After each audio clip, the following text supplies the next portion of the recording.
நான் உங்ககிட்ட கொஞ்சம் பேசிக்கலாமா? என்னால் சுத்தமாக தாங்க முடியல. அவ்வளோ வேதனையாக இருக்குது மனசுக்கு. பிளாஸ்டிக் சர்ஜனை பார்க்கணும் அப்படின்னு அப்பாயின்மெண்ட் கொடுத்துருக்காங்கன்னு சொன்னல, அவரை பார்த்துட்டேன்.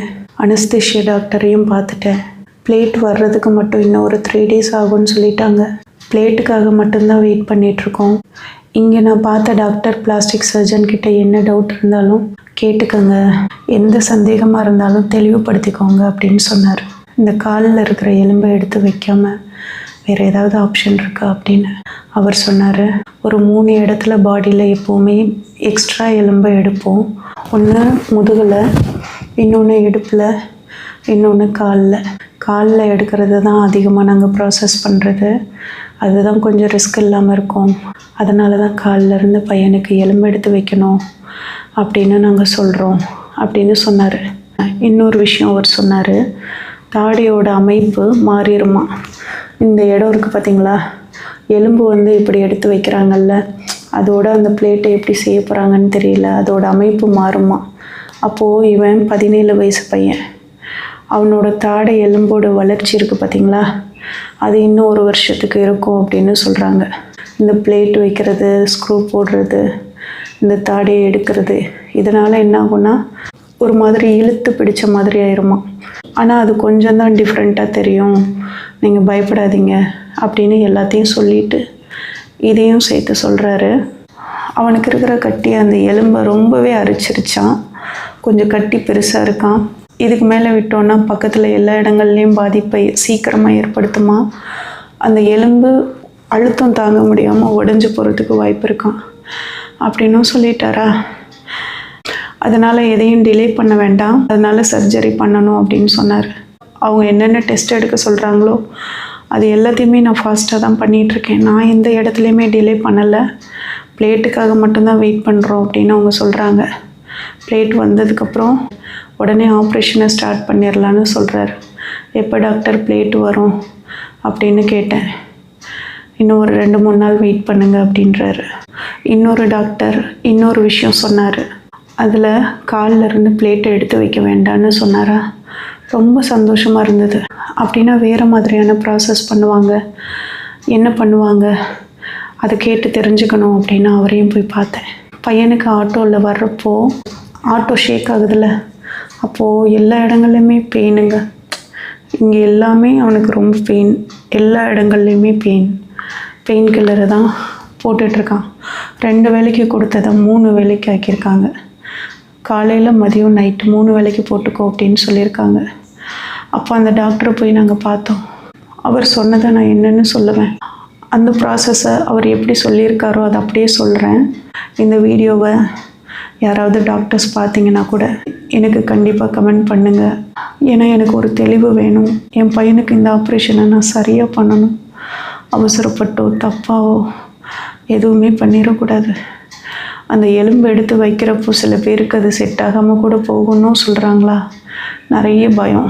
இப்போ இன்னொரு டாக்டரை பார்த்தேன்னு சொன்னேன் பார்த்தீங்களா, அவர் என்ன சொல்கிறாருன்னா அந்த கட்டியை ரிமூவ் பண்ணிடுவாங்களாம். அந்த கட்டியை மட்டும் சர்ஜரி பண்ணி எடுத்துட்டு அதை அப்படியே பயாப்சிக்கு அனுப்பிடுவாங்களாம். அதுக்கப்புறம் இந்த 2 பல்லோட வேரையும் எடுத்து பயாப்சிக்கு அனுப்பிடுவாங்களாம். இந்த இடத்துல அந்த கட்டியை எடுத்ததுக்கப்புறம் ஒரு கேப் இருக்குது பார்த்தீங்களா, அந்த கேப்பை எப்படி ஃபில் பண்ணுவாங்கன்னா, இவன் உடம்புல ஒரு 20 ml-லேருந்து 40 ml வரைக்கும் பிளட்டை எடுத்து அந்த பிளட்டை ஏதோ ப்ராசஸ் பண்ணுவாங்களாம். அதில் ஒரு மாதிரி பேஸ்ட்டு மாதிரி ஜெல் மாதிரி அது கன்வெர்ட் ஆகுமா. அதை இந்த இடத்துல வச்சுருவாங்களாம்.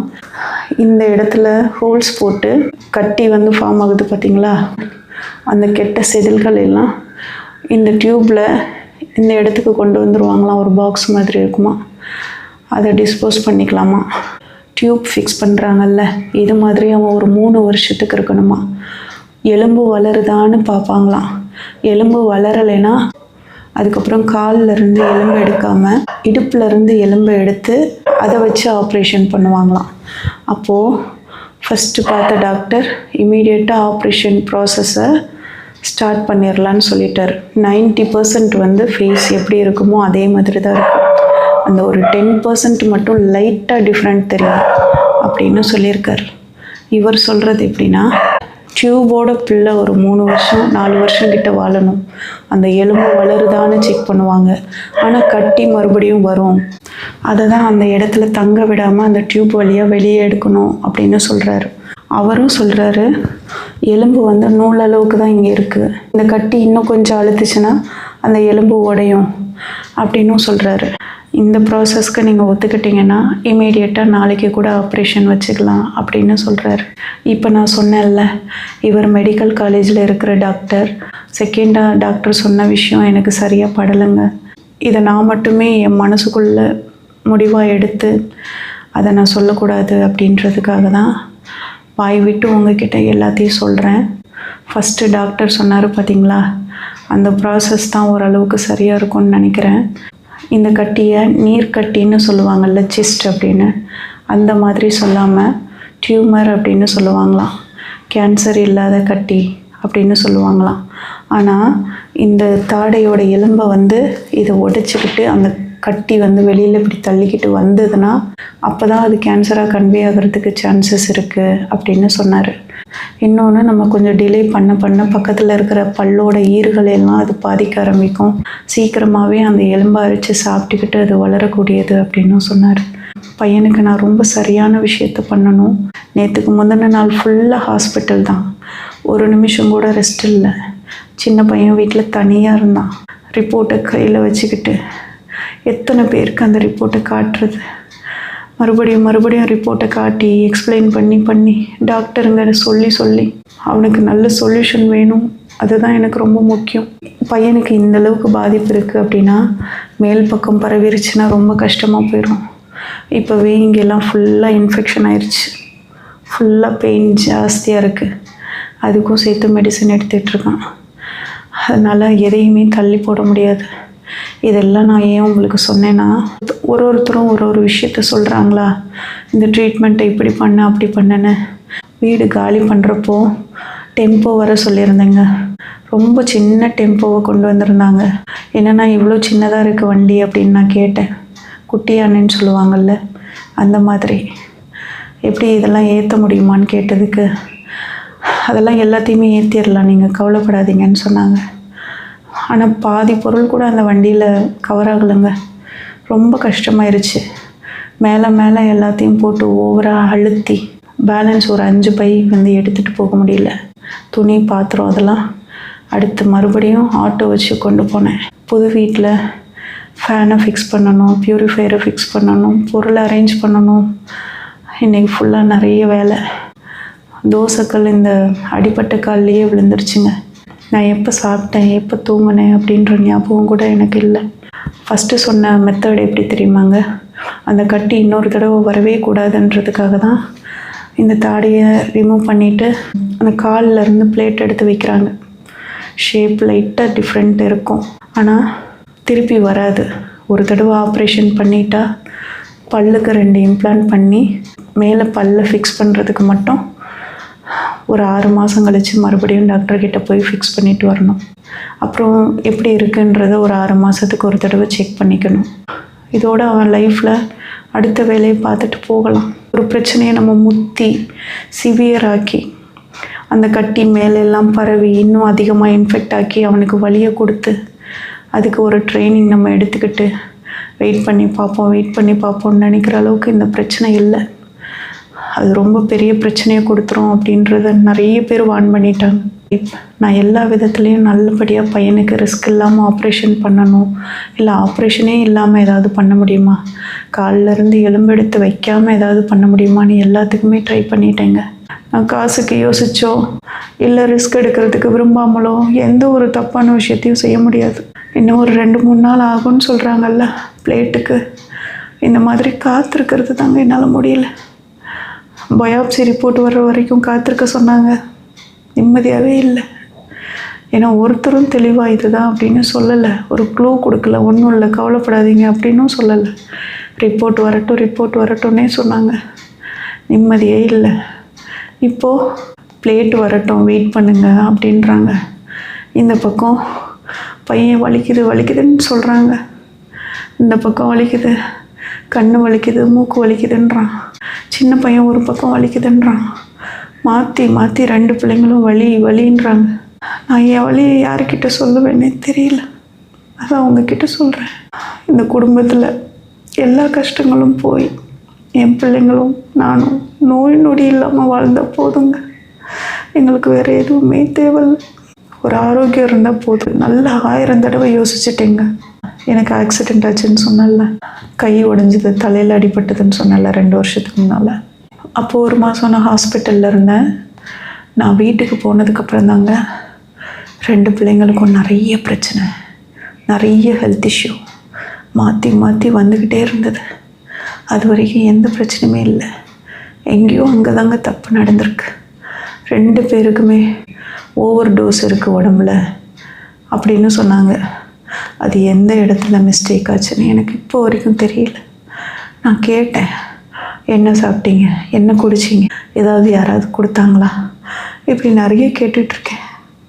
ஏன்னா நிறைய பேர் சொல்கிறாங்க நான் கொடுக்குற சாப்பாடு சரியில்லை, அதனால தான் பிள்ளைங்களுக்கு உடம்பு சரியில்லைன்னு. நான் சொல்கிற இந்த விஷயம் நீங்கள் யாராவது கேள்விப்பட்டிருப்பீங்களா? எப்படியெல்லாம் நடக்குமா? 1000 பிள்ளைங்களில் ஒரு பிள்ளைக்கு இப்படி பிரச்சனை வரும். அது என் பிள்ளைக்கு வருதுங்க. துள்ளி குதிச்சு நல்லா இருந்த பிள்ளைங்க தான் 2 பேருமே. ரொம்ப நல்லா இருந்தாங்க, அழகாக இருந்தாங்க, ஸ்கின்லாம் அவ்வளோ நல்லா இருக்கும். இப்போ 2 பேருக்குமே ஸ்பாயில் ஆயிடுச்சு. என்னன்னே தெரியல. இதை விட மோசமாக சாப்பிட்றவங்களாம் நல்லா தானேங்க இருக்காங்க. எதுக்கு இப்படி ஆச்சுன்னு எனக்கு தெரியலங்க. ஆனால் என்னவோ நடந்திருக்குன்னு மட்டும் எனக்கு தெரியும். அது என்னன்றதை நான் பார்க்காததுனால என்னால் அதை புரிஞ்சிக்க முடியல.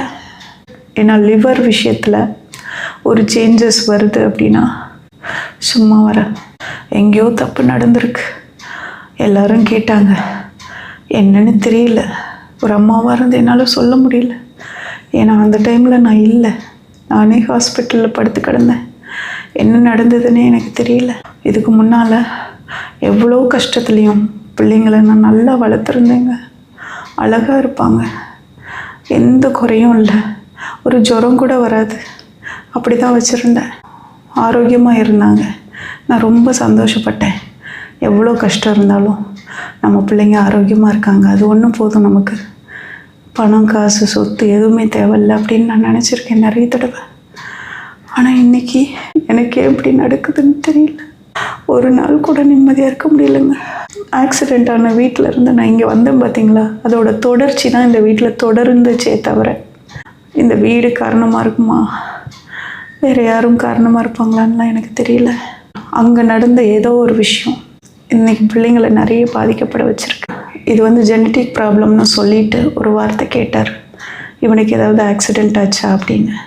எனக்கு ஆக்சிடெண்ட் ஆனப்போ அவன் என் கூட தான் இருந்தான், ஒரே வண்டியில் தான் இருந்தோம். ஆனால் அவனுக்கு எதுவும் ஆகலை, அவன் நல்லா தான் இருந்தான் அப்படின்னு. அப்புறம் யோசித்து பார்த்தேன், ஒருவேளை இந்த இடத்துல ஏதாவது இடிச்சு அதை பார்க்காம விட்டுருப்பானோ, அது கட்டியாக மாறி இருக்குமோ, இப்படியெல்லாம் நிறைய யோசனை. ஒன்றும் புரியல எனக்கு. இப்போ பேசக்கூட என்னால் முடியல. எனக்கு ஏதாவது பாசிட்டிவாக கமெண்ட் பண்ணுங்கள். மனசில் நிம்மதி இல்லைங்க, ரொம்ப உடஞ்சி போயிட்டு தாங்கவே முடியலைங்க என்னால். யாருக்காவது இப்படிலாம் நடக்குமோ சொல்லுங்கள்? பிள்ளைங்க தானேங்க எல்லாமே. அந்த பிள்ளைங்களே நல்லா இல்லைன்னா எப்படிங்க நிம்மதியாக இருக்க முடியும்? இவ்வளோ கண்ணீர் அந்த பிள்ளை முன்னால் காட்ட முடியலைங்க. தூங்குனதுக்கப்புறம் ரகசியம் பேசுகிற மாதிரி உங்ககிட்ட வீடியோவில் பேசி அதை அப்லோட் பண்ணிகிட்ருக்கேன். நாளறது பிள்ளைங்களுக்கு தெரியாது. தைரியமாக இருக்கிற மாதிரியே நடிச்சிட்ருக்கேன். அவன் வலிக்குதுன்னு சொல்லுவான், உள்ளுக்குள்ளே அப்படியே பயங்கர பயமாக இருக்கும், கவலையாக இருக்கும். வெளியில் அமைதியாக இருப்பேன். டாக்டர்கிட்ட பார்க்கலாம், ஒன்றும் இல்லை கவலைப்படாத, இதை தவிர எதுவுமே சொல்ல மாட்டேங்க. ஆனால் எனக்கு தான் உள்ளுக்குள்ளே ஏதோ பண்ணும். அவன் எப்படியாவது சரியாயிடணுங்க, சரியான வழி அவனுக்கு அமையணும். இந்த ஆப்ரேஷனோட டைம் நாளைக்கு, நாளை கழிச்சு இப்படி சொல்லி பிளேட்டுக்காக இப்போ வெயிட் பண்ண சொல்லியிருக்காங்க. ஒரு 3 நாள், மண்டே டியூஸ்டேன்ற மாதிரி கொண்டு போயிருக்காங்க. ஏற்கனவே டாக்டரும் சொல்லிட்டார், இன்ஃபெக்ஷன் ஆகுறதுனால அவனுக்கு ஆப்ரேஷன் உடனே பண்ணி தான் ஆகணும் அப்படின்னு. எதுவாக இருந்தாலும் சரி, அவன் ஒரு குறையும் இல்லாமல் நல்லபடியாக மறுபடியும் என் முன்னால் நிற்கணுங்க. அதுக்கு நிறைய ப்ரே பண்ணிக்கோங்க. எல்லா இடத்துலையும் எல்லா முயற்சியும் நான் எடுத்துக்கிட்டு தான் இருக்கேன். உதவி செஞ்ச எல்லாருக்கும் ரொம்ப நன்றி.